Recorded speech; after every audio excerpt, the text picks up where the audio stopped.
14회 마지막 장면의 중전마마는 칼에 맞으며 쓰러지는데요.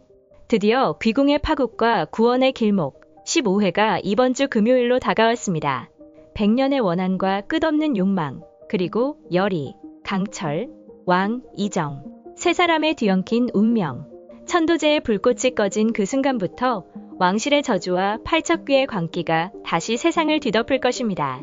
그리고 그 한가운데 강철과 열이, 두 사람의 뜨거운 사랑이 마지막으로 불타오르려 합니다.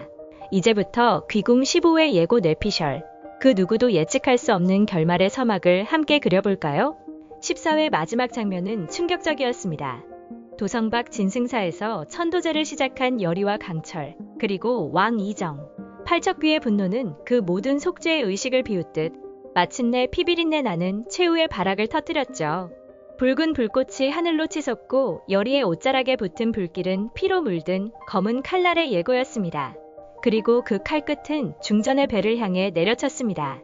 왕 이정의 절규가 터져나왔고 모두의 눈앞에서 중전은 쓰러졌습니다. 도성의 정적을 찢는 비명소리. 이것이야말로 팔척귀가 원하던 왕실의 가장 깊은 상처였을 것입니다. 15회는 이 비극의 연기 속에서 시작될 것입니다. 왕 이정은 피로 얼룩진 중전의 몸을 부여잡고 망연자실한 표정으로 서 있을 테지요. 하지만 곧 그 눈빛은 차디찬 분노로 변할 겁니다. 팔척귀를 천지장군으로 모시는 풍산을 잡아들이고 팔척귀가 왕 이정의 몸으로 들어와 지켜보거라. 모두 어찌 죽게 되는지라며 왕 이정에게 경고한 뒤 검사관 윤갑과 애체장인 열이를 잡아들여 바로 차명에 처하라라며 왕의 명령에 따라 군사들은 윤갑과 열이를 잡으려 할 것입니다. 열이와 강철은 서로를 바라보며 마지막처럼 손을 꼭 잡습니다. 우리가 함께라면 어디든 갈 수 있어. 강철의 낮은 목소리에는 흔들림이 없지만 열이의 눈에는 눈물이 맺혀 있습니다. 그들의 사랑은 이제 죽음의 문턱에서도 꺾이지 않을 거예요. 밤을 틈타 둘은 도성을 빠져나옵니다. 열이는 떨리는 손으로 강철의 손목을 붙잡고 달빛 아래 달리며 숨을 고릅니다. 강철은 열이의 얼굴을 살피며 단호히 말합니다. 팔척귀를 두고 달아난다면 더 이상 그 누구도 구할 수 없어. 둘은 뒷산으로 몸을 숨깁니다. 추운 바람이 스치는 어두운 숲길. 두 사람의 숨결만이 정막을 깨웁니다. 하지만 그 순간에도 열이의 눈에는 강철을 향한 절박한 마음이 가득합니다. 강철아, 이번엔 나도 함께 할 거야. 죽음이라 해도 함께 맞을게. 도성으로 돌아간 왕 이정은 분노로 모든 신료들을 불러 모읍니다. 이것이 나의 죄라면 내 피로 갚겠다. 하지만 팔척귀는 이 왕의 자책마저 비웃습니다. 왕 이정이 경귀석을 중전해 주었는데도 효과가 없었고 15회 예고에도 잠깐 비쳤지만 강철이 경귀석을 만져도 아무런 느낌이 없다는 것이 보였고 팔척귀는 왕 이정의 몸에 들어가 열이와 강철을 차명에 처하라고 호통쳤습니다. 왕실의 부정과 무거운 죄악이 가장 깊게 남아있는 그 몸. 왕의 마음속 원한과 책임, 그리고 흔들리는 불안정함. 팔척귀는 바로 그 틈을 파고들어 왕의 몸을 빼앗으려 들 것입니다. 만약 이정이 팔척귀에게 잠식된다면 왕실의 마지막 희망마저 타락한 저주의 도구가 되고 도성은 피로 물들겠지요. 15회에서는 이 긴장감이 최고조로 치달을 것입니다. 한편 강철은 숨어든 뒷산에서 점점 자신을 옥죄는 팔척귀의 기운을 느낍니다. 열이 곁에서조차 자신이 팔척귀의 저주에 의해 쓰러질지 모른다는 공포. 그러나 이번엔 달랐습니다. 강철의 눈빛은 흔들림 없이 오히려 깊은 고요를 품고 있습니다. 열이야, 이무기였던 내 운명을 부정하지 않을게. 팔척귀가 원한다면 나의 이무기 피로 그를 봉인할 것이다. 강철은 마침내 자신의 본 모습을 받아들입니다. 이제 그는 단지 열이를 지키려는 남자가 아니라 팔척귀를 이 세상에서 끊어낼 마지막 이무기로서 싸울 준비를 하는 것이지요. 15화 예고에서도 강철은 열이에게 여전히 넌 내가 아는 가장 어여쁜 인간이다 해서 나는 마음이 아프구나 라며 말하는데요. 열이는 그 결의를 보며 눈물을 삼킵니다.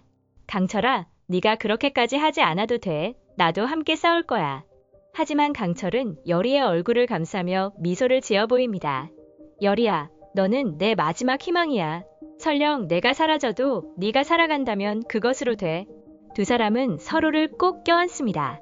그리고 그 순간 하늘에 흐릿한 달빛이 내려앉으며 두 사람의 실루엣은 100년의 저주와도 같은 팔척귀의 어둠을 향해 당당히 맞서서게 됩니다. 15회 후반부, 팔척귀는 드디어 마지막 발악을 시작할 것입니다. 저는 이렇게 예측해봅니다. 팔척귀는 왕의 몸을 장악한 뒤 왕실의 모든 권력을 손에 쥐려 합니다. 왕궁 안에서 반짝이는 경비석의 힘을 흡수하며 왕실의 피로 피를 씻으려는 광란. 이때 여리와 강철이 도성으로 스며들어 마지막 대결을 준비할 것입니다. 강철은 이무기의 힘을 완전히 깨워내고 팔척귀와 맞서 싸우게 될 겁니다. 두 사람의 운명, 그리고 왕실의 명운이 한순간에 걸린 순간, 이 싸움은 이제 돌이킬 수 없는 마지막 장으로 돌입할 것입니다. 그리고 그 순간 여리는 마지막 기도를 올립니다. 팔척귀, 당신의 한이 100년을 이어왔어도 이제는 멈추어야 해. 내 목숨으로 이 모든 죄를 대신할게. 여리의 눈물과 목소리가 강철의 심장을 다시 뛰게 할 겁니다.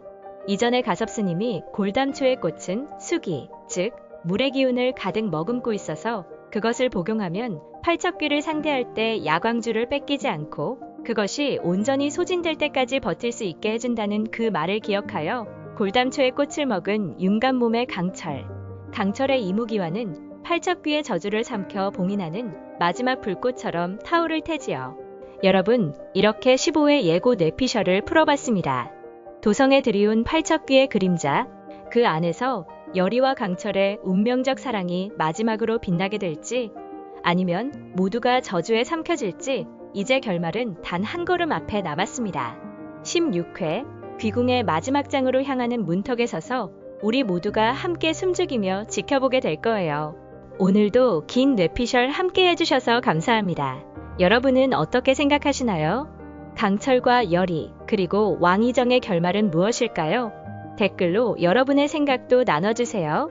저는 또 새로운 드라마의 뇌피셜로 돌아오겠습니다.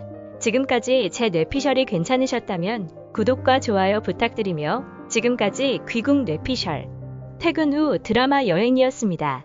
감사합니다.